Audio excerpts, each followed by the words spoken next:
اعوذ باللہ من الشیطان الرجیم بسم اللہ الرحمن الرحیم انما یؤمن بآیاتنا الذین اذا ذکروا بها خروا سجدا وسبحوا بحمد ربهم وهم لا یستکبرون تتجافى جنوبهم عن المضاجع يدعون ربهم خوفا وطمعا ومما رزقناهم ينفقون ولا تعلم نفس ما اخفي لهم من قرة اعين جزاء بما كانوا يعملون افمن كان مؤمنا كمن كان فاسقا لا يستوون اما الذين امنوا وعملوا الصالحات فلهم جنات المأوى نزلا بما كانوا يعملون واما الذين فسقوا فمأواهم النار كلما ارادوا ان يخرجوا منها اعيدوا فيها وقيل لهم ذوقوا عذاب النار الذي كنتم به تكذبون ولنذيقنهم من العذاب الادنى دون العذاب الاكبر لعلهم يرجعون ومن اظلم ممن ذكر بآيات ربه ثم اعرض عنها انا من المجرمين منتقمون.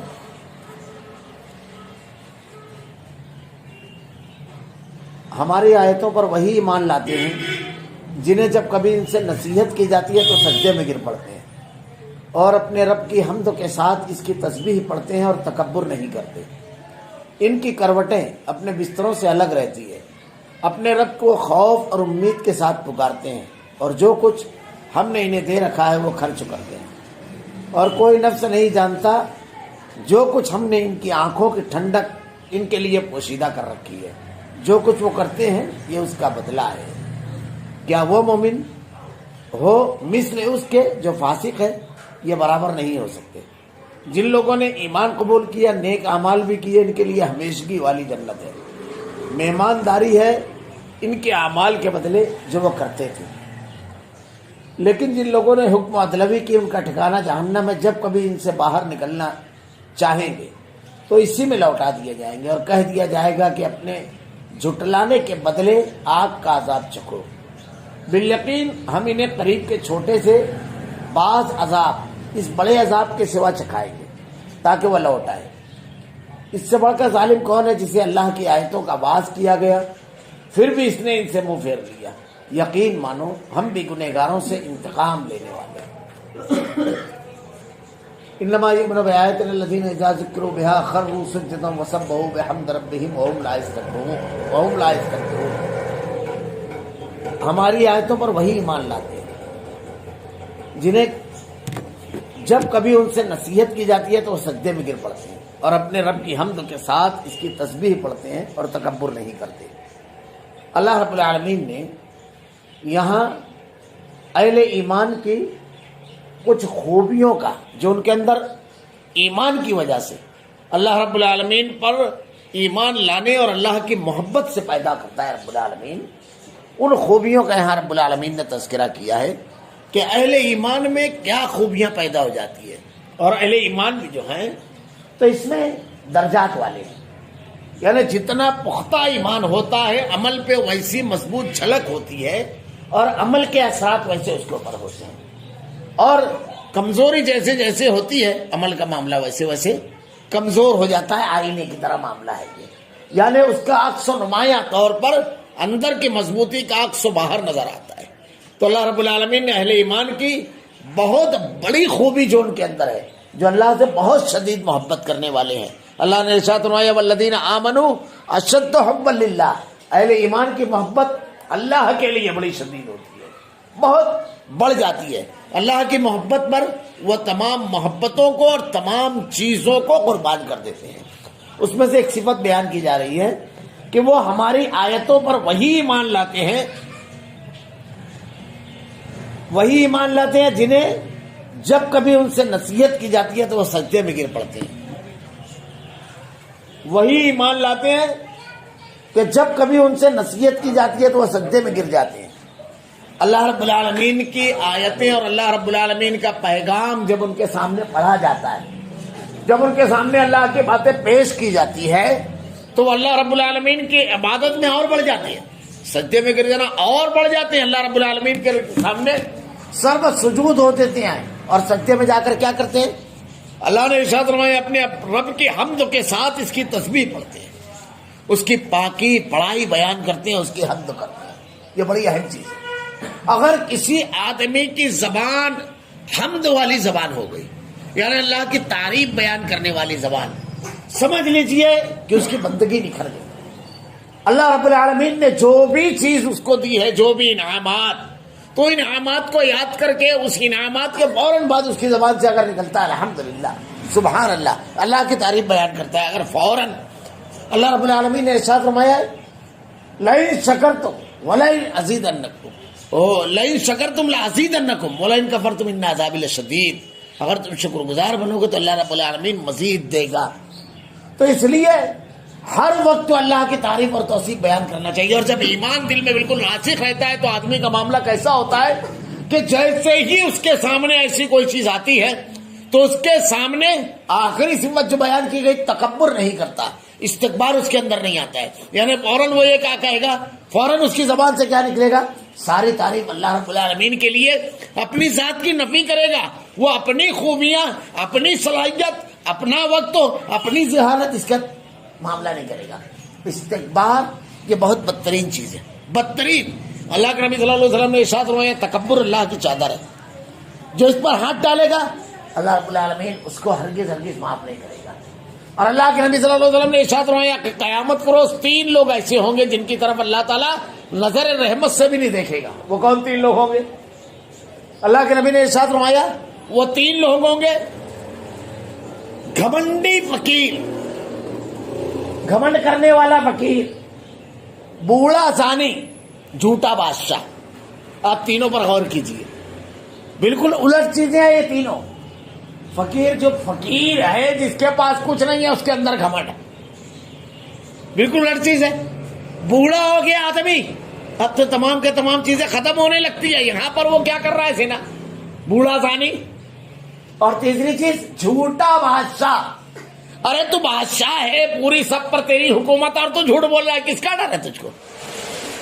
تو اللہ نے کہا کہ تینوں کی طرف اللہ تعالیٰ، اللہ کے نبی نے ارشاد فرمایا نظر رحمت بھی نہیں ڈالے گا۔ استکبار سب سے پہلے کس نے کیا؟ تکبر، شیطان نے۔ جب اللہ رب العالمین نے ارشاد فرمایا سجدہ کر آدم علیہ السلام کو، تو کیا کہا؟ یہی تکبر بول رہا تھا۔ اللہ نے قرآن میں کہا کہ اس نے استکبار کیا، بار بار قرآن کے اندر یہ جملہ، تکبر۔ میں آگ سے بنا ہوں، یہ مٹی سے بنے۔ حالانکہ اللہ کے حکم کو ماننا چاہیے۔ اللہ کا حکم آنے پر آدمی اپنے آپ کو جھکا دے وے، فوراً اپنے آپ کو اللہ کے حوالے کر دے وے۔ اور استکبار جب رہتا ہے تو وہ اپنے آپ کو کچھ سمجھتا ہے نا، اپنے آپ کو اور اپنی صلاحیت اور اپنی قوت اور جو کچھ اللہ نے اس کو عطا کیا اس پر گھمنڈ کرتا ہے، کھڑا ہو جاتا ہے۔ اللہ رب العالمین نے کہا اہل ایمان تکبر نہیں کرتے۔ اللہ کے نبی صلی اللہ علیہ وسلم سے حضرت معاذ ابن جبل رضی اللہ تعالیٰ عنہ نے ایک سوال کیا۔ اللہ رب العالمین اللہ کے نبی صلی اللہ علیہ وسلم سے حضرت معاذ ابن جبل نے سوال کیا کہ مجھے ایسا عمل بتائیے جو مجھ کو جہنم سے دور کر دے اور جنت میں پہنچا دے۔ اللہ کے نبی صلی اللہ علیہ وسلم نے کہا تم نے بہت بڑا سوال کیا، لیکن اللہ اس کے لیے آسان کر دیتا ہے، یہ سوال اس کے لیے آسان ہو جاتا ہے، جس پر اللہ کی رحمت ہوتی ہے اس کے لیے آسان ہو جاتا ہے یہ سوال۔ اللہ کے نبی صلی اللہ علیہ وسلم نے ارشاد فرمایا کہ سوال میں پہلا حصہ یہ بیان فرمایا کہ اللہ پر ایمان لا، اس طرح کہ اللہ کے ساتھ کسی کو شریک نہ کر، نماز کی پابندی کر، رمضان المبارک کے روزے رکھ، زکوٰۃ ادا کر، اور اللہ نے صاحب مال بنایا تو زکوٰۃ اور حج بیت اللہ۔ اللہ کے نبی صلی اللہ علیہ وسلم نے یہ جو باتیں بیان فرمائی آدمی اس کے اوپر غور کرے، کتنی بڑی بڑی باتیں ہیں، ساری چیزیں سمیٹ دی گئی ہے۔ یہ اگر آدمی اخلاص کے ساتھ کرے پوری زندگی اس کی بدل جائے گی۔ ایک بہت مشہور ہے صحیح مسلم کی روایت، ایک مرتبہ اللہ کے نبی صلی اللہ علیہ وسلم اور صحابہ اکرام بیٹھے ہوئے تھے، ایک دیہات کے آدمی آئے اور آگے کہنے لگے کہ اللہ کے نبی مجھ کو ایسا عمل بتائیے جو مجھ کو جنت میں پہنچا دے، جو میں کروں۔ اللہ کے نبی نے ارشاد فرمایا کہ اللہ کے ساتھ کسی کو شریک نہ کر، دن میں 5 وقتوں کی نماز ادا کر، سال بھر میں 1 مہینہ رمضان المبارک میں روزہ رکھ، اور اللہ نے صاحب مال بنایا تو زکوٰۃ دے۔ ایک روایت کے الفاظ ہے کہ ایک مرتبہ زندگی میں حج بیت اللہ۔ تو دیہاتی شخص تھے، انہوں نے اللہ کے نبی صلی اللہ علیہ وسلم سے کہا کہ اللہ کے نبی اپنے دست مبارک کو آگے لائے گی، اپنے ہاتھ کو، اللہ کے نبی نے جب آگے کیا تو آپ کے ہاتھ پر ہاتھ رکھ کے انہوں نے کہا کہ اللہ کے رسول گواہ کر رہیے نہ اس میں کوئی کمی کروں گا، لفظ پر غور کیجیے، نہ کوئی کمی کروں گا نہ زیادتی۔ کتنی اہم بات ہے۔ کمی اگر آدمی کرتا ہے تو تساہلی ہے، غفلت ہے، اور زیادتی کرتا ہے تو بدعت اور شرک ہے۔ اللہ کے ساتھ کسی کو شریک کرنا، نماز میں زیادتی، ہر چیز میں زیادتی کرے گا تو بدعت ہے۔ اور دوسری بات، اللہ کا پیغام پہنچانے والے نبی نے جتنا بتا دیا گیا اتنے پر مطمئن ہو جانا، اطمینان، یہ بہت اہم چیز ہے۔ آدمی زیادہ کرنے کی کوشش کرتا ہے، اس کا مطلب اس کو اطمینان نہیں۔ کمی کرتا ہے، اس کا مطلب اس کو لگتا ہے کہ اس سے بھی کام چل جائے گا، اس کو نقص نہیں سمجھ میں آ رہا ہے، مطلب ایمان میں کمزوری ہے، جو عمل میں کمزوری آ گئی۔ اللہ کے نبی صلی اللہ علیہ وسلم سے یہ جملہ کہہ کر کے جب وہ جانے لگے تو اللہ کے نبی صلی اللہ علیہ وسلم نے ارشاد فرمایا کہ اگر کسی آدمی کو زمین پر کسی جنتی کو اگر چلتا ہوا دیکھنا چاہتے ہو تو اس آدمی کو دیکھ لو، یہ جو جا رہا ہے اسے دیکھ لو، اگر اس نے جو کہا ہے اسی کے مطابق زندگی گزارے گا تو یہ جنتی ہے۔ اللہ کے نبی صلی اللہ علیہ وسلم نے یہاں پر بھی کہا پوری زندگی توحید کو خالص رکھنا، شرک سے اپنے آپ کو بچائے رکھنا، نمازوں کی پابندی کرنا۔ اب نمازوں میں فرض و نماز کے علاوہ بھی ہے، سنن رواتب کے بارے میں اللہ کے نبی نے ارشاد فرمایا، جس کو ہم سنت مؤکدہ بھی کہتے ہیں، کہ اگر اس کا اہتمام کرے گا تو اللہ رب العالمین اس کو جنت میں جنت دے گا۔ ام عطیہ کہتی ہیں کہ جب میں نے یہ حدیث سنی تو کبھی اس کو نہیں چھوڑا، سنن رواتب کو۔ اللہ کے نبی نے ارشاد فرمایا ایک نماز کے بعد دوسری نماز کے لیے اگر کسی کا دل مسجد میں اٹکا رہے تو اسے جنتی ہونے کی بشارت ہے۔ اگر کوئی شخص مسجد کی طرف جا رہا ہے تو اس کے دیکھ لو مسجد کی طرف پانچوں ٹائم جا رہا ہے تو اس کے ایمان کی گواہی دو کہ یہ مومن ہے۔ بے شمار فضیلتیں ہیں۔ نماز جب پڑھتا ہے آدمی اللہ کے جناب میں اس کی پاکی اور بڑائی بیان کرتا ہے، اگر اس کے ذہن و دماغ پہ وہ تمام چیزیں طاری رہے کہ وہ سجدے میں جا کر کے کس کی پاکی بیان کر رہا ہے، سبحان ربی الاعلیٰ، رکوع میں کیا کہہ رہا ہے، سبحان ربی العظیم، دو سجدوں کے درمیان کہتا ہے اللہم اغفر لی، اے اللہ میری مغفرت فرما رب العالمین، سارے گناہ یاد آ جاتے ہیں۔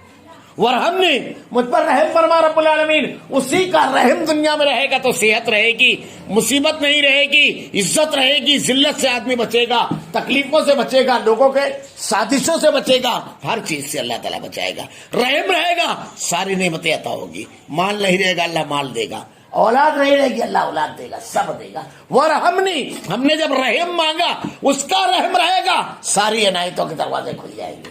ہم ایک جملہ کہہ رہے ہیں، ایک جملہ، اللہ مغفر لی، تنہائی میں جو گناہ کیا اس کو معاف کر، مجلسوں میں جو غلطی سے ہو گیا رب العالمین نادانی سے اس کو معاف کر۔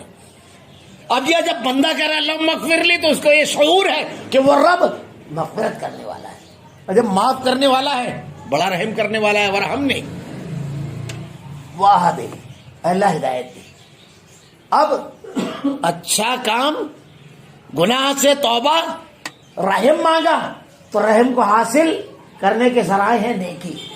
جتنا آدمی نیکی کرے گا اللہ رب العالمین اتنا اس کے اوپر رحم فرمائے گا، لیکن اس کے لیے ہدایت یافتہ ہونا بھی ضروری ہے۔ اب اللہ سے ہدایت مانگ لیا، اب اللہ نے بیان فرمایا کہ ہدایت کو حاصل کرنے کے لیے کوشش کرے۔ اب ہدایت مانگ لیا، اللہ ہدایت دے مجھ کو نماز کی، اب اذان ہو رہی ہے، فوراً نماز کے لیے بڑھ گیا، اللہ نے ہدایت دے دی۔ وہ خود اپنے آپ کو عمل پر آمادہ، کیونکہ اللہ سے مانگا ہوں میں نماز کی پابندی، اللہ سے میں مانگا ہوں کہ جھوٹ نہیں بولوں گا، اللہ سے میں مانگا ہوں کہ بےایمانی نہیں کروں گا۔ یہ کس سے مانگا ہے؟ اللہ سے، اللہ دیکھ رہا ہے۔ اور اللہ رب العالمین نے بتا دیا تم کو کہ دیکھو جھوٹ نہیں بولو گے تو یہ فائدہ ہے، نماز کی پابندی کرو گے تو یہ فائدہ ہے، غلط کام نہیں کرو گے تو یہ ساری چیزیں۔ ورحمنی وآہدنی وعافنی، عافیت معمولی چیز نہیں ہے، گناہ سے عافیت، تمام خرابیوں سے عافیت، بے دینی سے عافیت، گمراہی سے عافیت، اللہ کی عافیت میں، اللہ کی پناہ میں آ جائے۔ اے اللہ میرے کو اپنی پناہ میں رکھ۔ اللہ کے نبی نے کہا ایک دعا پڑھتے تھے آپ صبح، بہت ساری دعاؤں میں سے یہ بھی تھی، اللہم رحمتک ارجو فلا تکلنی الی نفسی طرفۃ العین واصلح لسانی کلہ لا الہ الا انت۔ اس کا صرف ایک جملے کا اگر ترجمہ کرو، کیا جملہ ہے؟ طرفۃ العین، اللہ ایک لمحے کے لیے، ایک سیکنڈ کے لیے بھی مجھ کو اپنے آپ کے حوالے نہ کر۔ اپنے آپ کے حوالے، پورا آدمی جب اللہ کے حوالے رہے گا تو ساری عنایتیں کون کرنے والا ہے؟ ساری مصیبتوں سے کون بچانے والا ہے؟ راہیں کون کھولنے والا ہے؟ ہدایت کون دینے والا ہے؟ ایک پل کے لیے بھی رب العالمین میرے حوالے نہ کرنا مجھ کو، ایک سیکنڈ کے لیے پورا عافیت میں چلا گیا. ورزقنی، اے اللہ مجھ کو رزق دے. کیا ہوتا ہے؟ وہ رزاق ہے. ڈگری ہوتی ہے آدمی کے پاس، صلاحیت ہوتی ہے، تعلقات ہوتے ہیں، لیکن پتا چلا کہ سب کچھ ہونے کے باوجود وہ پوسٹ ہی خالی نہیں ہے جس پوسٹ پر ہم کو لگنا ہے. اب پتا چلا کہ ہم نے بہترین ٹیچنگ کے تمام M A B A D Ed M Phil سب کر لیا، پتا چلا کوئی ویکینسی ہی نہیں. ورزقنی، وہ آپ کے گھر بھیج دے گا نوکری کو. آدمی خود نہیں حاصل کر سکتا ہے، کوشش کرتا رہتا ہے اور اللہ سے دعا کرتا رہتا ہے، اس کو ادراک رہے، یقین رہتا ہے. دیکھیے دعا کے بارے میں اللہ کے نبی نے ارشاد فرمایا ہے، اور ہر معاملے میں ایسا ہی ہونا چاہیے. بندے کا اللہ کے ساتھ جیسا گمان ہوتا ہے، جیسا یقین ہوتا ہے، ویسے ہی معاملہ ہوتا ہے. تو یقین کامل کے ساتھ وہ ہر وقت بول رہا ہے اللہ سے. اللہ رب العالمین رزق کے دروازے کھول دیتا ہے، دہانے کھول دیتا ہے، ورنہ سارے وسائل موجود ہونے کے باوجود سب بند ہو جاتے ہیں. وہی ہے رزاق. پھر اور دوسری دعاؤں پر آدمی غور کرے، جب جھک رہا ہے، جب اٹھ رہا ہے، اس کی بڑائی بیان کر رہا ہے. اس کا مطلب کچھ نہیں ہے، ساری بڑائی اسی کے لیے ہے. سمی اللہ لمن حمدہ کہہ رہا ہے، اللہم انی ظلمت نفسی ظلما کثیرا ولا یغفر الذنوب الا انت پڑھتا ہے. روزہ ڈھال ہے گناہوں سے، اللہ کے راستے میں خرچ کر رہا ہے. اللہ کے راستے میں خرچ کرنا صدقہ مصیبتوں کو ٹال دیتا ہے، مال میں اضافے کا سبب ہے، دردمندی کا جذبہ پیدا ہوتا ہے. اپنوں سے اپنوں کی ضرورتیں آدمی اپنی ضرورت بنا لیتا ہے. انسانیت زندہ ہوتی ہے، ضرورت مندوں کی ضرورت پوری ہوتی ہے. بے شمار سماجی، ذاتی، دینی سارے فائدے ہیں دنیا اور آخرت کے. اللہ کے نبی صلی اللہ علیہ وسلم نے یہی بیان فرمایا ان سے. اب نے کہا کہ اس کا سر اسلام ہے، اس کی بلندی کوہان جو ہے اس کا، یعنی اس کی بلندی اور کوہان کیا ہے. تو اللہ کے نبی صلی اللہ علیہ وسلم نے ارشاد فرمایا کہ سن کہ اس کی بلندی اللہ کی راہ میں جہاد کرنا ہے، اور اس کا ستون نماز ہے. کہ اللہ رب العالمین کی رضا اور خوشنودی والا عمل جو جنت میں لے کر کے جائے آدمی کو اور جہنم سے دور کر دے وے. اور اس میں خاص طور سے اللہ کے نبی نے جب یہ بیان فرمایا تو یہی آیت پڑھی، تتجافی جنوبہم عن المضاجع یدعون ربہم خوفا وطمعا. ان کی کروٹیں اپنے بستروں سے الگ رکھتی ہیں، یعنی رات کی نماز، تہجد کی نماز خاص طور سے اس سے مراد ہے. اللہ کے نبی صلی اللہ علیہ وسلم نے ارشاد فرمایا کہ قیامت کے روز ایسا معاملہ ہوگا کہ تہجد گزار جو لوگ ہوں گے تو ان لوگوں کا معاملہ یہ ہوگا کہ فرشتہ آواز لگائے گا، اور ان کے لیے جب آواز لگائی جائے گی سب کے سامنے آیا کر دیا جائے گا ان کا معاملہ، اور ان کو الگ کر دیا جائے گا. کیوں؟ وہ اس وقت نماز پڑھتے تھے جب کوئی ان کو دیکھنے والا نہیں ہوتا، بالکل سب کی نیند لگی ہوتی تھی، حتیٰ کہ گھر کے بھی بہت سارے افراد، تقریباً سارے افراد سو رہے ہوتے ہیں. اس وقت اپنے کروٹوں کو بستر سے الگ کرتے ہیں. اور کیسے؟ تتجافی جنوبہم عن المضاجع یدعون ربہم خوفا وطمعا، خوف سے، جہنم کے ہولناک عذاب کیسی پکڑ ہونے والی ہے. سجدے میں جا رہے ہیں تو آنسو بہ رہا ہے، اللہ اس آگ سے بچا رب العالمین، اس کے عذاب سے بچا رب العالمین، رب العالمین اس کی پکڑ سے بچا رب العالمین، جہنم سے محفوظ رہے، خوف سے. اور طمع، نجات، جنت. اللہ تعالیٰ نے ارشاد فرمایا کیسے؟ خوف اور امید کے ساتھ پکارتے ہیں، اللہ سے امید ہے. لا تقنطوا من رحمت اللہ، اللہ کی رحمت سے نا امید نہ. بعض جاہل لوگ یہ کہتے ہیں، بہت بڑی جہالت ہے، کہ عبادت بے غرض کرنا چاہیے. عجیب عجیب فلسفہ لوگوں نے بیان کر دیا. یہاں اللہ تعالیٰ بیان فرما رہا ہے کہ اللہ کے مومن بندے جو ہوتے ہیں، ایمان والے، تہجد گزار، انتہائی متقی، ان کا معاملہ ہے خوف اور طمع سے عبادت کرتے ہیں. اللہ کے نبی صلی اللہ علیہ وسلم ایک مرتبہ ایک صحابی کے پاس گیا، بالکل آخر وقت تھا. کہا کیا کیفیت ہے، کیا محسوس کر رہے ہو؟ کہا اللہ رب العالمین کہ جناب میں حاضر ہونا ہے، خوف اور امید کی ملی جلی کیفیت ہے. امید ہے کہ اللہ رحم فرمائے گا، اللہ کے نبی صلی اللہ علیہ وسلم نے ارشاد فرمایا کامیاب ہو گئے. یہی دو جذبے ہونا چاہیے. جتنا خوف رہے گا، ایک روایت بڑی مشہور ہے کہ اللہ کے نبی نے ارشاد فرمایا کہ بنی اسرائیل میں ایک شخص، اس کو بہت گناہ ہوئے، اور اس نے یہ کیا کہ اپنے بچوں سے کہا کہ جب میں مر جاؤں تو میری لاش کو جلا دینا، اور اس کی راکھ جو ہے کچھ دریا میں بہا دینا، کچھ ہواؤں میں بکھیر دینا، کچھ پہاڑ کی چوٹیوں پر لے جا کر کے بکھیر دینا، تاکہ میں جمع کیا نہ جاؤں اور اٹھایا نہ جاؤں اور عذاب نہ دیا جاؤں. اس کو جب اٹھایا گیا تو اللہ رب العالمین نے پوچھا کیوں کیا ایسا تم نے؟ تو کہتا ہے کہ تیرے خوف کی وجہ سے، کیونکہ میں جواب نہیں دے سکتا تھا تیرے سامنے. یہ کہ احساس تھا اس کو. جلانا تو منع ہے، کسی جاندار کو بھی حدیث میں منع کر دیا گیا ہے. خوف آدمی کے دل میں ہونا چاہیے اللہ کا، کہ اللہ کے سامنے کھڑے ہونا اور ایک ایک چیز کو پیش ہونا ہے، اور اللہ رب العالمین اگر سوال کرنے پر آ جائے تو اللہ کے نبی نے کہا وہ شخص ہلاک ہوا جس سے سوال کیا گیا. قیامت کے روز جانتے ہیں ہم، یا تو عدل کا معاملہ ہوگا یا فضل کا. عدل کا معاملہ جس کا ترازو لٹک گیا، جس کا حساب کتاب ہو گیا باریکی سے، وہ ہلاک ہو گیا. اور جس پر اللہ نے رحم فرمایا، جس کے بارے میں اللہ تعالیٰ نے حکم دیا کہ میں نے بخش دیا، وہ کامیاب ہو گیا. تو اللہ سے دعا کرنا چاہیے کہ اللہ تعالیٰ ہمارے اوپر فضل کرے، ہم پر رحم فرمائے. اللہ رب العالمین نے کہا کہ جو کچھ ہم نے انہیں دے رکھا ہے وہ خرچ کرتے ہیں، یعنی اللہ کے راستے میں اس مال کو خرچ کرتے ہیں جو اللہ رب العالمین نے ان کو عطا کیا ہے. وقت ہے، صلاحیت ہے، سب. اب کتنی بڑی قربانی دے رہے ہیں، نیند کی بھی قربانی. اور پھر تنہائی میں ان کا جذبہ کیسا ہے، اور اس کے ساتھ اللہ کے راستے میں خرچ کرتے ہیں. فَلَا تَعْلَمُ نَفْسٌ مَا أُخْفِيَ لَهُم مِّن قُرَّةِ أَعْيُنٍ جَزَاءً بِمَا كَانُوا يَعْمَلُونَ. کوئی نفس نہیں جانتا جو کچھ ہم نے ان آنکھوں کی ٹھنڈک کے لیے، ان کی آنکھوں کی ٹھنڈک کے لیے پوشیدہ کر رکھا ہے. اب یہ اللہ کا انعام. کیا کہہ رہے ہیں اللہ رب العالمین؟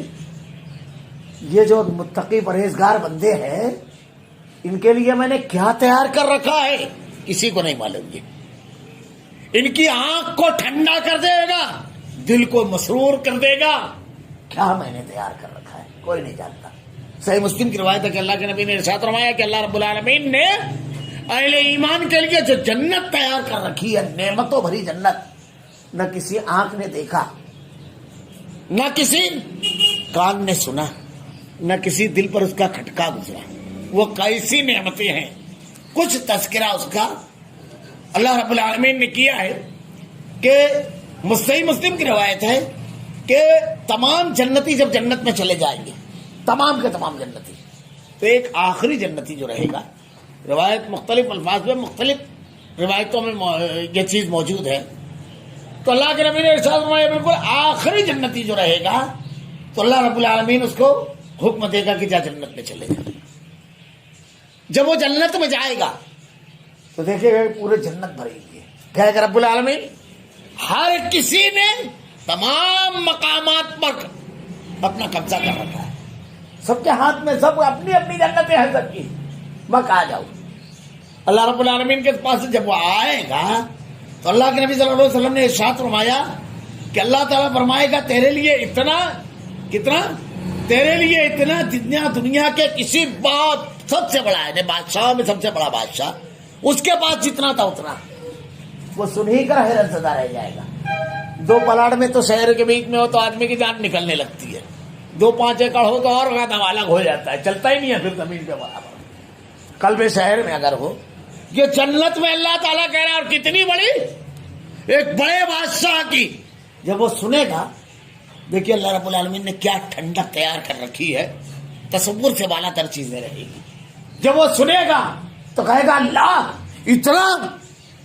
اللہ رب العالمین اس کا جواب میں کیا فرمائے گا یہ سنیے. اللہ تعالیٰ فرمائے گا کہ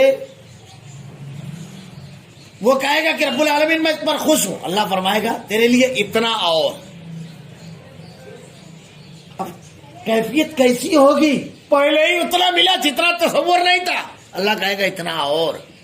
ابھی وہ ایک کیفیت سے نکل نہیں پائے گا. اللہ کہے گا اور اتنا، یعنی پہلے جتنا کہا تھا اس سے ڈبل کہا، اب ڈبل سے ڈبل. کیا فرمائے گا اللہ رب العالمین؟ اتنا اور تیرے لیے. اب اس کے بعد اللہ رب العالمین کہے گا اتنا اور 5 گنا. اب اتنا اتنا اتنا ہونے کے بعد اللہ ارشاد فرمائے گا اس کے بھی 5 گنا. تو رب العالمین جب یہ ارشاد فرمائے گا کہے گا بس ہے اللہ, اس کی لینے کی قوت صلاحیت ختم ہو جائے گی, کیا کروں گا, دماغ بالکل معاف ہو جائے گا. کہے گا بس اللہ رب العالمین کیا ارشاد فرمائے گا, جا اس کے 10 گنا بھی دیا, اور جس چیز کو تیرا دل چاہے. اب صرف اتنا نہیں کہ اس کے 10 پٹ دے دیا, 5 پٹ پہ تو یہ تھک گیا تھا, اللہ نے اس کے 10 پٹ دیا. اور اس کے بعد یہ اب ذرا سا سکون ملے گا تو کچھ چاہے گا کہ یہ بھی مانگ لیتا اتنے ٹائم. تو یہ جنت ہے, یہاں ایسا نہیں رہے گا اس میں چوک گیا, جو تیرا دل چاہے مانگ لے گا. کون بول رہا ہے؟ اس پوری کائنات کا خالق و مالک. اور بندہ کون سا؟ جو جنت میں جگہ مانگ رہا تھا کہ جنت پوری کے پوری بھری ہوئی ہے. جب اس سے اللہ نے کہا دنیا کے بڑے بادشاہ کی سلطنت اتنا, تو وہ سنتا گیا اور اللہ کے رحم کے سامنے بکھرتا گیا. اور اس کے بعد جب 5 گنا کا تو روک رہا ہے, بس کیا کروں گا. یہ اس کی تمنائیں ختم ہو رہی ہے. وہ جنت ہے اللہ کی. کس کے لیے؟ کن کے لیے؟ اللہ نے نیک بندوں کے لیے. اللہ نے کہا ایسی آنکھیں ٹھنڈی کر دے, ذہن و دماغ کے باہر کی چیز. یہ آخری جنتی کو دیکھو, وہ 5 پہ کہہ رہا ہے بس, اللہ کہہ رہا ہے 10 گنا اور اس کے بعد جو تجھ کو. تصور کے بالا تر ہے کہ نہیں یہ چیز؟ اس کے جس کو مل رہی ہے اس کے دماغ کے بالا تر ہے, جس کو نہیں مل رہی ہے وہ سوچ پائے گا, وہ وہاں تک جا پائے گا اور آگے بڑھ گئے. اللہ رب العالمین نے ارشاد فرمایا ہے, حضرت موسیٰ علیہ السلام نے کہا پھر اللہ تعالیٰ, دیکھیے اللہ رب العالمین جب کہے گا جس سے تیری آنکھیں ٹھنڈی ہو جائے, یہ کہے گا میرے پروردگار میری تو باچھیں کھل گئی, میرا دل خوش ہو گیا. یعنی ایک دم حضرت موسیٰ علیہ السلام نے کہا اے اللہ, درجے کی یعنی جو جنتیں ہیں اس کی کیا کیفیت ہے. فرمایا یہ وہ لوگ ہیں جن کی خاطر و مدارت میں نے اپنے ہاتھ سے ہوئی ہے اور اس پر میں نے مہر لگا دی. یعنی ایسے نیک افراد جن کے لیے اللہ تعالیٰ نے یہ جنت تیار کی ہے, اللہ رب العالمین نے اس کو بنانے کے بعد اس کو مہر لگا کر بند کر دی. اللہ تعالیٰ ارشاد فرما رہا ہے اس جنت کے بارے میں. میں تھوڑی سی ہلکی سی تفصیل کے لیے تمام روایتیں اس لیے لے کر آ گیا ہوں تاکہ ہلکا سا جو تذکرہ ہے وہ ہم سن لیں. اللہ نے ارشاد فرمایا پھر نہ تو وہ کسی کے دیکھنے میں آئی, نہ کسی کے سننے میں, نہ کسی کے خیال میں. اور اللہ تعالیٰ نے ارشاد فرمایا اس کے بارے میں کہ فلا تعلم, حضرت عامر بن واحد فرماتے ہیں کہ مجھے یہ بات پہنچی کہ ایک جنتی اپنے حور کے ساتھ جو اس کے لمحات رہیں گے تو ایک طویل میعاد, بعض روایتوں میں 70 سال وہ دوسری طرف راغب ہی نہیں ہوگا. یعنی 70 سے اس کی توجہ ہٹ جائے گی. اللہ تعالیٰ ایسی بنایا ہے. حوروں کا حسن اور خوبصورتی جو بیان کیا گیا حدیث میں, اللہ کے نبی نے ارشاد فرمایا اگر ایک حور جھانک لے دنیا میں تو پوری دنیا کو روشن کر دے گی. ان کا حسن و جمال جو ہوگا وہ کیا ہوگا کہ ان کی نلیوں کا گودا تک نظر آئے گا. خوبصورتی کا یہ عالم ہوگا ان کی. حسن اللہ تعالیٰ ان کو ایسا دے گا, اللہ رب العالمین نے ان کو ایسا رکھا ہے نیچی نگاہوں والی, کسی نے اس کو دیکھا نہیں. کتنے سیکریٹ اور پرائیویٹ چیز ہے, کسی نے نہیں دیکھا. جس کی ہے وہ اس کی. اللہ کے نبی نے ارشاد فرمایا. تو اللہ رب العالمین جو ارشاد فرماتا ہے کہ جو انتظامات کر رہے ہیں اللہ تعالیٰ نے, وہ پوچھے گا کہ اللہ تعالیٰ نے ان کی آنکھوں میں کیا ٹھنڈک چھپا رکھی ہے. حضرت سعید بن جبیر فرماتے ہیں کہ فرشتے جنتیوں کے بعد دنیا کے دن کے اندازے سے ہر دن میں 3 بار جنت عدن کے بانی تحفے لے کر جائیں گے جو ان کے جنت میں نہیں ہے. اس کا بیان اس آیت میں. وہ فرشتے ان سے کہیں گے کہ اللہ تعالیٰ تم سے خوش. حضرت ابو یمان سے مروی ہے کہ جنت کے 100 درجے ہیں. اب یہیں سے میں جنت کا بیان تھوڑا سا کر دوں گا. کتنے درجات ہیں جنت کے؟ الگ الگ جنتیوں کے درجات. اللہ کے نبی نے کہا جنت جب مانگو تو کون سی مانگو؟ جنت الفردوس. کس سے مانگ رہے ہو؟ اور اللہ سے مانگتے ہوئے نا تھوڑا موڑا، یہ ہمارے یہاں جو کہتے ہیں نا ایک چھوٹا سی گھر ہو جائے. ارے کیوں چھوٹا سی مانگ رہا ہے؟ کس سے مانگ رہا ہے؟ اس پوری زمین کے مالک سے. اور وہ کہتا ہے مانگ میں آتا کروں گا. تو مانگ کچھ آتا، ڈرتے ڈرتے کیوں مانگ رہا ہے؟ اپنے حساب سے نہیں، جو دینے والا ہے اس کے حساب سے مانگ. وہ خالق ارض و سما ہے، مانگ. جب ہاتھ اٹھایا سلیمان نے تو ایسی سلطنت دی، یہ پرندے اس کے پابند تھے، ہوائیں اس کے تابع ہو گئی، جن اس کے تابع ہو گئے. ایسی سلطنت دینے والا ہے وہ رب العالمین سے مانگ رہے ہو. زبان چونٹیوں کی سمجھ میں آ گئی. چونٹی کہتی ہے چونٹیوں کے سردار بلوں میں گھس جاؤ. فتبسم ضاحکا، جب حضرت سلیمان علیہ السلام نے سنا تو مسکرائے کہ ان کو خبر بھی نہیں ہوگی. وہ ایسی سلطنت دینے والا ہے. تو جس سے مانگ رہے ہو اللہ رب العالمین سے بھرپور مانگو. خالی بس اتنا قناعت پسندی ہونا چاہیے کہ بس اتنا آرام سے پیٹ بھر کے کھا لے میں کسی کے مقروض تو بہت اچھی چیز ہے، قرض سے نجات مانگو. لیکن اتنا ہی کیوں مانگ رہے ہو؟ تو اس کے خزانوں کا علم ہے تم کو. صحیح مسلم کی لمبی روایت کا آخری ٹکڑا ہے کہ اللہ کے نبی نے کہا کہ دنیا کے سارے انسان دنیا کے سب سے بہترین انسان کی طرح ہو جائیں تو اللہ کی سلطنت میں اتنی بھی زیادتی نہیں کر سکتے، اور سب سے بدتر انسان کی طرح ہو جائے تو کم بھی نہیں کر سکتے. یار تمہاری وجہ سے اس کی سلطنت میں کچھ ہونے جانے والا ہے نہیں. لیکن اگر آدم سے لے کر قیامت تک تمام انسان ایک میدان میں کھڑا ہو جائے اور سب کو بولا جائے ہر آدمی اپنی پوری ضرورت پورا کرے، پیش کرے، کیسے مانگیں گے آپ؟ سوچ کے ہی کچھ کو کچھ ہونے لگتا ہے. آدمی شروع کرے گا تو ایک پلاٹ سے، پھر پورا مالے گا، پھر پورا مہاراشٹر، پھر انڈیا، پھر امریکہ، سب مانگتا چلا جائے گا، رکے گا کہیں؟ اور اللہ نے تو بنائی ہے چاہے سونے کی ایک وادی ملے تو دوسری.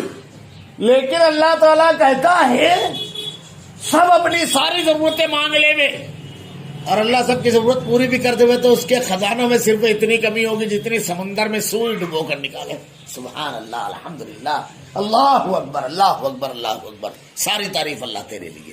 کیسے خزانوں کا مالک ہے وہ رب. اس کے سامنے تو نے ہاتھ پھیلایا ہے، مانگ اس سے. اللہ کے نبی نے اسی لیے کہا. تو اللہ کے رسول صلی اللہ علیہ وسلم ارشاد فرماتے ہیں دیکھیے 100 درجے ہیں جنت کے. اب اس میں جو پہلا درجہ ہے درجہ بندی کے اعتبار سے نیچے سے ترتیب شروع کی ہے. پہلا درجہ چاندی کا ہے. اس کی زمین بھی چاندی کی ہے، اس کے محل بھی چاندی کے ہیں، اس کی مٹی راستے بھی چاندی کے. ہمارے یہاں تو چمچ کسی کا چاندی کا ہو جاتا ہے تو بہت ہاتھ میں نہیں رہتا ہے. کہتے ہیں نا منہ میں چاندی کا چمچہ لے کر پیدا ہوا سونے کا، چاندی کے برتن میں کھا رہے. یہ چلیں گے جس پر وہ چاندی کا سب. اور یہاں والی تھوڑی ہوگی اتنی گھٹیا ہے تو ہم کو سمجھانے کے لیے کہی جا رہی ہے. جنت کی تو جنت والی ہوگی. اللہ کے نبی نے ارشاد فرمایا کہ ان کے محلات چاندی کے، ان کی مٹی مشک اور عنبر. مشک جانتے ہیں کتنی قیمتی چیز ہے؟ اصلی مشک جو اللہ رب العالمین جانور ہرن کے ناپ میں پیدا ہوتی ہے، اور اس کو اگر نکال لے جاتے ہیں اصلی مشک جو ہے تو اس کی پہچان یہ ہے کہ اگر اس کو مٹھی میں بھی بند کر لیں تو آپ اس کی مہک باہر نکل جاتی ہے، بالکل پیک کر لیں. اور اس کو ذرا سا کھس لیں تو بے مثال مہک ہے اس کی. وہ اس کی مٹی رہے گی مشک، جس کا ایک تولہ اگر کسی کے پاس ہو تو 4 باٹلی کے اندر رکھتا ہے اور بولتا ہے میرے پاس اصلی مشک ہے. اس کو روندے گا، اس پر چلے گا وہ. اللہ کے نبی نے ارشاد فرمایا دوسرا درجہ سونے کا. زمین بھی سونے کی. ہمارے یہاں ایک تولے میں آدمی تھک جاتا ہے، 1 اور 2 تولے. زمین بھی سونے کی ہوگی. اللہ کے نبی نے ارشاد فرمایا برتن اور مٹی، برتن بھی سونے کے، مٹی مشک کی. اور تیسرے درجے کی جو جنت ہوگی اللہ کے نبی صلی اللہ علیہ وسلم نے ارشاد فرمایا زمین اس کی موتی کی ہوگی، گھر بھی موتی کے، برتن بھی موتی کے. بہت قیمتی ہوتا ہے موتی. یہ اس کی قیمت جو لوگ اس کو جانتے ہیں وہ جانتے ہیں. آج ہمارے یہاں بھی کسی کے پاس ایک موتی کا ہار ہے، سونا پہننے والے تو ہر گلی میں مل جائیں گے، لیکن شہروں میں موتی پہننے والے خال ملتے ہیں بہت مشکل سے. سب کچھ اسی کا ہوگا. اللہ کے نبی نے ارشاد فرمایا اور باقی 99 وہ ہیں جس کو کسی آنکھ نے نہ دیکھا. یہ ایک دم ہلکی جنت کا تذکرہ ہو رہا ہے ہمارے یہاں، بالکل نیچے کی جنت. اب یہ جب سونے چاندی اور مشک کو اور موتیوں کی جنت کا یہ حال ہے تو اللہ رب العالمین نے جو جنت یہ تو بتا دی گئی ہے، تو وہ باقی 97 وہ ہے جس کو نہ کسی آنکھ نے دیکھا، نہ کسی کان نے سنا، نہ کسی کے دل میں اس کا کھٹکا گزرا. اور پھر یہی آیت اللہ رب العالمین نے جو بیان فرمائی کہ وَلَا تَعْلَمُ نَفْسٌ مَّا أُخْفِيَ لَهُم مِّن قُرَّةِ أَعْيُنٍ، کوئی نفس نہیں جانتا جو کچھ ہم نے ان کی آنکھوں کی ٹھنڈک کے لیے چھپا رکھا ہے جو آپ کو ملنے والا ہے. اور کون کہہ رہا ہے؟ اللہ. دنیا کے اندر آدمی بہت قیمتی چیز رہتی ہے تو اچانک بتا کر کے خوش کروں گا. اب اللہ رب العالمین کیسی چیز دے گا؟ جن کو بتا دیا گیا وہ کم ہے. حضرت صلی اللہ علیہ وسلم نے حضرت روح الامین سے روایت کرتے ہیں کہ انسان کی نیکیاں بدیال آ جائے گی، بعض کی کم ہوگی، کم کی جائیں گی، پھر اگر ایک نیکی بچی تو اللہ تعالیٰ اسے بڑھا دے گا اور جنت میں کشادگی عطا فرمائے گا.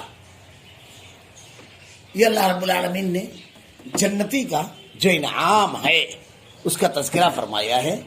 کیا وہ مومن جو مثل اس کے ہیں جو فاسق ہو اور یہ برابر ہو سکتے ہیں؟ یعنی مومن اور فاسق برابر ہو سکتا ہے کیا؟ ذرا بھی برابر نہیں ہو سکتا. جو رات میں اٹھ کر کے اللہ کے جناب میں روتا ہے، اپنے گناہوں کی معافی مانگتا ہے، اللہ سے ڈرتا ہے اور اللہ سے امید رکھتا ہے اور اللہ سے سوالات کرتا ہے، وہ برابر ہو سکتے ہیں؟ اللہ کے نبی نے ارشاد فرمایا قیمتی ترین آنکھ کیا ہے جانتے ہو کون سی ہے؟ جس کے 2 قطرے آنسو تنہائی میں اللہ کے خوف سے، اللہ کے ڈر سے نکل جائے. 2 قطرہ آنسو صرف آدمی نکال دے. کبھی تنہا بیٹھا ہوا ہے، کبھی سفر میں چل رہا ہے، بالکل اکیلا ہے، کبھی نماز کی حالت میں ہے سجدے میں، اور اس کی جناب میں 2 قطرے آنسو اللہ کے ڈر سے نکل جائے. اللہ رب العالمین کے نزدیک بہترین عمل ہے، بہترین شخص ہے وہ، اور اللہ اسے بخش دے گا رب العالمین اگر وہ موحد ہوگا. اللہ رب العالمین نے وہ لوگ جو راتوں میں نماز پڑھتے ہیں تہجد، ہمارے یہاں بڑی کمزوری پائی جاتی ہے اس کے سلسلے میں. اور یہاں ایک بات یاد رکھنا چاہیے، فرائض تو آپ اعلانیہ پڑھیے، جیسے فرض و نمازیں ہیں 5 وقت کی، روزہ آدمی رمضان المبارک میں اعلانیہ رکھے، لیکن نفل و عبادتیں جو ہے اس کو چھپا کر کرنا چاہیے. ہمارے یہاں دیکھیے بعض لوگوں کا معاملہ یہ ہے کہ تسبیح لے کر چلتے رہتے ہیں. پڑھنا تسبیح بری چیز نہیں، بہت اچھی بات ہے، ذکر و اذکار کرنا چاہیے، لیکن آدمی بات بھی کر رہا ہے اور دانے بھی چل رہے ہیں، سمجھ میں نہیں آتا 2 in 1 کیوں معاملہ ہے، ایک پہ ایک فری. اچھا مجمع دیکھ رہا ہے، آپ دل میں کیجیے. نوافل جتنی بھی ہے جتنا چھپ کر کے کی جائے، جتنی، تاکہ اللہ کی جناب میں آپ اٹھائیں ہاتھ تو کہہ دے کہ رب العالمین صرف تو جاننے والا ہے. اخلاص پیدا ہوتا ہے اس سے. اور تہجد کی جو نماز ہے، اللہ کے نبی صلی اللہ علیہ وسلم نے صرف حج کے موقع پر ایک دن تہجد کی نماز فتہجد بہ نافلۃ لک عسیٰ ان یبعثک ربک مقاما محمودا. اس لیے گاہے بگاہے بہرحال اس کو پڑھنا چاہیے. اور جو لوگ اس کو مستقل پڑھتے ہیں وہ تو انتہائی عظیم لوگ ہیں. اللہ رب العالمین ہمیں بھی توفیق دے. 8 رکعت نماز ہے، اس کے بعد 3 وتر. اگر بالفرض آدمی عشاء کی نماز کے بعد وتر پڑھ کر کے سو گیا اور رات میں اللہ نے اس کو ہدایت دی، توفیق ملی، اور وہ اٹھ کر کے کھڑا ہو گیا تو پڑھ سکتا ہے. وتر کے بعد بھی پڑھی جا سکتی ہے. اور اگر آپ کو یقین کامل ہے کہ آپ اٹھ جائیں گے تو آپ بنا وتر پڑھے سو رات کی آخری نماز بنائے وتر کو. ایسے بھی اللہ کے نبی نے ارشاد فرمایا، روایت ہے کہ آدمی بے خبر سو رہا ہے، اچانک اس کی آنکھ کھلی اور اس کے دل میں اللہ کا ڈر پیدا ہوا، وہ اٹھا، وضو کیا، نماز پڑھا، خوف، جنت کی امید پیدا ہوئی. سارے سابقو لبکو دوڑو اس جنت کی طرف جس کی وسعت زمین اور آسمان سے بڑھ کر کے. کھڑا ہو گیا اللہ کے جناب میں، اللہ کا بہترین محبوب بندہ ہے، بہترین بندہ ہے. کبھی ایسا بھی ہو کہ پورا 8 رکعت پڑھنے کا موقع نہیں ہے، آدمی کی آنکھ کھلی 2 رکعت نماز پڑھ دی، بڑی قیمتی. رات کی نماز، شب کی تنہائی، اللہ کے حضور اس کی تسبیح، اس کی بڑائی، اپنے گناہوں کا اعتراف، اپنی خطاؤں کا اعتراف، اپنی ضرورتوں اور حاجتوں کا اس کے سامنے بیان کرنا. اللہ کے نبی نے کہا کہ اللہ تعالیٰ آسمان دنیا پر نزول فرماتا ہے روز اور ایک سوال ہوتا ہے، ایک ندا کی دی جاتی ہے، کیا ہے میرے بندے مانگ، تجھے کیا مانگنا ہے، اے ضرورت مند اپنی ضرورت کو پیش کر۔ افسوس ہم دنیا کے سامنے اپنی ضرورتیں پیش کرتے ہیں، اپنی مجبوریاں اس کے سامنے، جہاں ہاتھ اٹھانے سے نہ کبھی عزت جائے گی پھیلانے سے، یہی وہ در ہے جہاں آبرو نہیں جاتی، عزت بڑھ جائے گی، اور جو راہوں کو کھول دے گا، راستے کھول دے گا، مسائل کا حل جہاں موجود ہے وہاں اپنے آپ کو پیش کریں۔ تو یہ لوگ جو فاسق فاجر ہیں وہ اور مومن برابر نہیں ہو سکتے۔ جن لوگوں نے ایمان قبول کیا، نیک اعمال بھی کیے، ان کے لیے ہمیشہ کی والی جنت ہے، مہمانداری ہے ان اعمال کے بدلے جو وہ کرتے ہیں۔ اب جنت یہ کوئی لمٹ والی مدت کے لیے نہیں، خالدین فیہا، ہمیشہ ہمیشہ، قرآن میں اللہ نے ارشاد فرمایا جنت میں رہیں گے۔ اب وَأَمَّا الَّذِينَ فَسَقُوا فَمَأْوَاهُمُ النَّارُ كُلَّمَا أَرَادُوا أَن يَخْرُجُوا مِنْهَا أُعِيدُوا فِيهَا وَقِيلَ لَهُمْ ذُوقُوا عَذَابَ النَّارِ الَّذِي كُنتُمْ بِهِ تُكَذِّبُونَ۔ لیکن جن لوگوں نے حکم عدلوی کی، نافرمانی کی، ان کا ٹھکانہ جہنم ہے، دوزخ۔ جب کبھی اس سے باہر نکلنا چاہیں گے، جہنم کے ہولناک عذاب سے کوشش کریں گے کسی طریقے سے نکل جائیں، جب اس کی کوشش کریں گے تو ہوگا کیا؟ فرشتے متعجب رہیں گے، اسی میں ڈھکیل کر ڈال دیے جائیں گے، اللہ ارشاد فرماتا ہے اسی میں لوٹائے جائیں گے، اور کیا کہا جائے گا؟ اپنے جھٹلانے کے بدلے اس آگ کا مذاق چکو۔ نافرمانی کرتے تھے، جھٹلاتے تھے، یہ ماننا کچھ ضروری نہیں ہے، عمل سے، زبان سے، مختلف انداز میں اچھا کو اس کا عذاب۔ بالیقین ہم انہیں وَلَنُذِيقَنَّهُمْ مِنَ الْعَذَابِ الْأَدْنَىٰ دُونَ الْعَذَابِ الْأَكْبَرِ لَعَلَّهُمْ يَرْجِعُونَ۔ بالیقین ہم انہیں قریب کے چھوٹے سے بات عذاب، اس بڑے عذاب کے سوا چکھائیں گے۔ جہنم کے اس عذاب کے سوا کیا رہے گا؟ دنیا کے اندر بھی عذاب آتا ہے، چھوٹے چھوٹے عذاب آئیں گے، یہ بھی ملیں گے۔ کیسے؟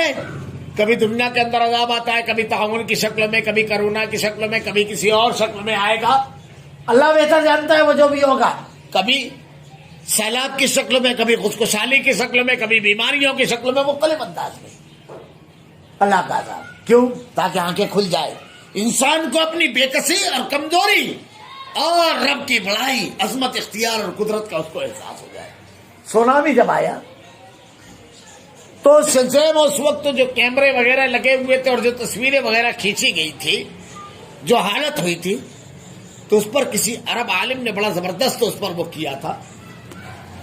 وہ جو تصویریں تھی، بلند بالا عمارتیں، بالکل ایسا لگتا تھا جیسے خشک ہوا پتا ہے جو ہوا میں بکھر رہا ہے، ذرا دیر میں اس کے پٹ، اس کے دروازے، اور پھر وہ خود عمارتیں ڈھہ گئی۔ وہ عالم کہتے ہیں عمارتیں کمزور نہیں تھی، اللہ کا عذاب بڑا شدید تھا۔ کتنے ممالک تھے، ان کی حکومتیں ڈھہ گئی۔ ابھی جو کرونا دنیا میں پھیلا تھا، کرونا میں کیسی کیسی بات کرتے تھے لوگ اللہ کو بھول کر، ایسا لگتا تھا جیسے ان کی قوت، ان کی طاقت، ان کا اختیار، ہم ان کو نکال دیں گے، ان کو لیے ویزا نہیں، ان کے لیے۔ الگ الگ حکومتیں الگ الگ اعلان کر رہی تھی، اللہ کی ایک مخلوق اللہ نے چھوڑی۔ وما يعلم جنود ربك الا هو وما هو الا ذکر للبشر۔